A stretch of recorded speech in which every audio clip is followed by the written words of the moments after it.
Handicapper Steve here, handicapping the racing from Santa Anita Park here on Monday. It is the 14th of October, 2024. Going to look at the 7th race from the Great Race Place, but before I get on to that, remember to please follow me on Twitter at Horse Racing Kid 5 for more selections for race courses around the world, and also join me this week from a British Champions Day preview from Ascot. That's going to be on Saturday. It looks like it's going to be an excellent card, so I hope you join me for that.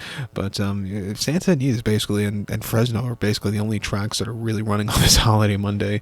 It's Columbus Day is not as big as it used to be. A lot of people work, on Monday. I know I do, and a lot of my friends work in the city also are working on Monday. So it's just a regular Monday for me here in New York, but everywhere else, I guess it's a holiday.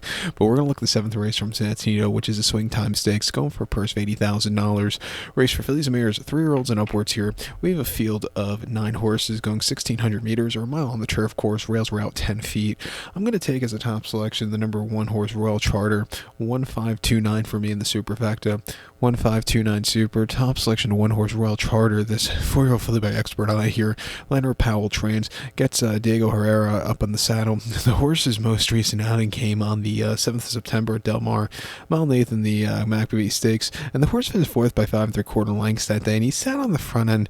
And then in the lane he drifted, which caused him. He wasn't going to win anyway. It was a very tough race, but he just, he didn't stay the straight course, which cost him. Coming here, lesser quality horses back to the Santa Anita turf course where this horse won in North America debut quite nice earlier this year. I'm going to give him a shot to win. He ran 2 back an optional 100 at Del Mar, mile 16, 11th of August. First off, a little bit refreshing. And he finished second by a half length that day. He sat back early. It was a little rambunctious before the race and had a bit of a troubled trip, but he was gaining late. He just missed, but he ran his heart out that day. And then prior to North America debut on the 6th of April at Santa Anita, mile and optional 50, went by 2 lengths from a tracking trip. He was a little bit wide, but he flew home clear. Very lukewarm 9-2 favorite. That was a very good North America debut.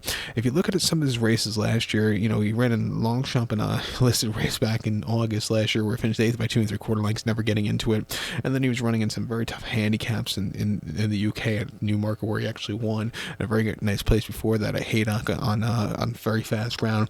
He's going to get the lightning fast ground. He's training well. He has some speed, which should do wonders in this race.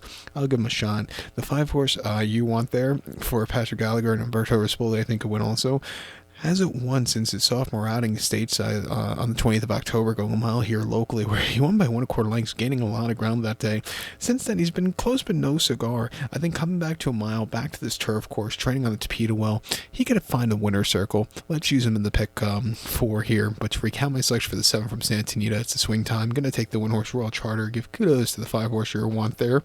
1529 super, 15 in the multi-race. So good luck to all. Please follow me on Twitter at Horse Racing Kid 5. Good luck, everybody.